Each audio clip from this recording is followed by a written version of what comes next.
अब क्यों देऊं कसनी, मुख कर मारे ना सहूं।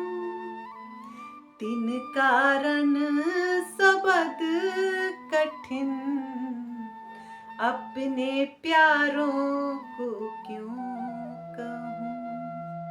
अपने प्यारों को मैं क्यों कहूं। दुख ना देऊं फूल पाखुड़ी, देखूं शीतल नैन। उपजाऊं सुख सब अंगों, बुलाऊं मीठे बैन।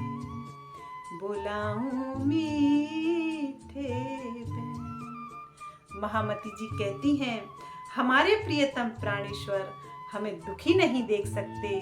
वे हमें दुखी देखकर दुखी होते हैं।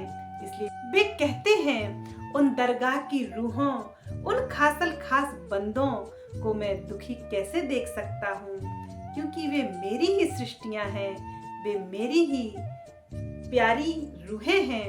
मैं उन्हें कैसे दुखी देख सकता हूँ। उनका इस माया में यदि मुख भी मुरझा जाता है तो मुझे अपार कष्ट होता है, मैं भी दुखी हो जाता हूँ। उनके लिए दुख शब्द का प्रयोग मैं कभी नहीं कर सकता, तो देना तो बहुत दूर की बात है। वे ही इस माया में पड़कर इस नश्वर संसार को अपना जानकर और यहाँ के सभी सगे संबंधियों पर प्रेम लुटाकर दुखी होती रहती हैं। लेकिन मैं तो उन्हें दुखी नहीं कर सकता।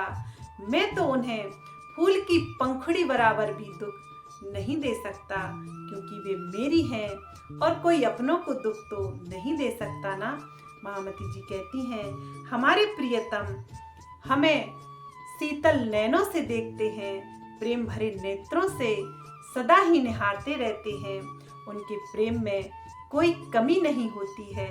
हम ही माया में पड़कर उन्हें भूले रहते हैं और उनके और अपने बीच माया का पर्दा डाले रहते हैं। महामती जी कहते हैं, उपजाऊं सुख सब अंगों।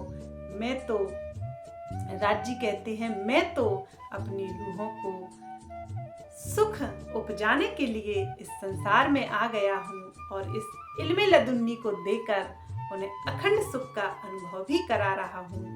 मैं ही उन्हें पढ़ा रहा हूँ कि हे रूहों, जाग जाओ और इस ब्रह्म ज्ञान को पढ़कर, इस वाणी को पढ़कर अपने अखंड सुख को याद करो और अपने उस दिव्य ब्रह्मपुर परम धाम में जागृत हो जाओ।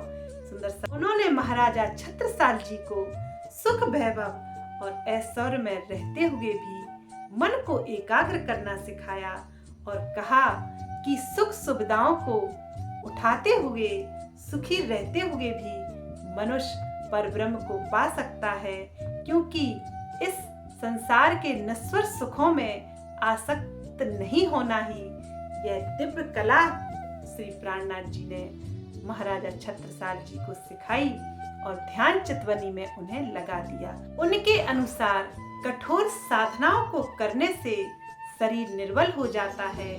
शरीर से अधिक साधने की आवश्यकता तो मन, गुण और इंद्रियों की होती है, क्योंकि किसी का शरीर कभी पाप नहीं कर सकता। पाप तो विचार करते हैं, इंद्रियां करती हैं, गुण करते हैं। अज्ञानता के कारण मनुष्य पाप करता है, उसमें शरीर का कोई दोष नहीं होता। इसलिए शरीर के व्रत से, अन्न के व्रत से कोई भी निर्मल विचार वाला नहीं हो सकता है, किसी का हृदय निर्मल नहीं हो सकता है। इसलिए महामती जी कहते हैं कि इश्क रूपी बंदगी करो और अपने प्रियतम प्राणेश्वर से हर पल ही इस दिल को लगाए रहो। कहते हैं, मन, गुण और इंद्रियों को साधना ही महान तपस्या है।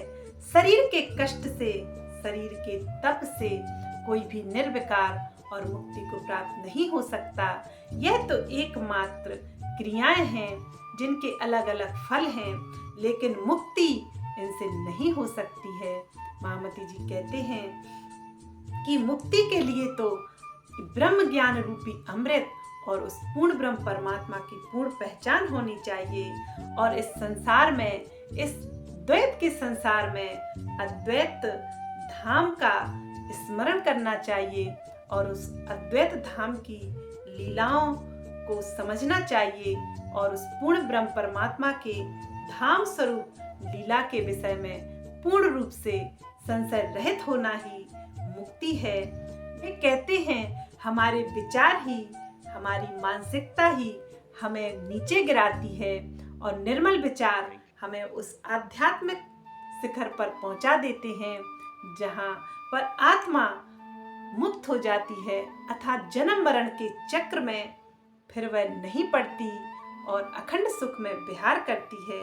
महामती जी यही समझाते हैं कि दुष्कर्म तो मन करता है, विचार करते हैं, शरीर नहीं करता है। वे कहते हैं मन के विचार ही हमें कुमार्ग पर ले जाते हैं।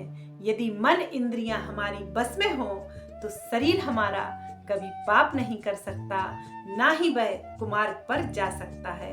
इसलिए शरीर को साधने से ज्यादा अपने मन को साधना चाहिए, और जिसने मन को साध लिया वही तो महान है, वही तो इस संसार में भी मुक्त है और उस अखंड दिव्य ब्रह्मपुर परम धाम में भी वह मुक्ति को प्राप्त होगा। बोलिए प्राणनाथ प्यारे की जय। प्रेम प्रणाम जी सुंदर साथ जी।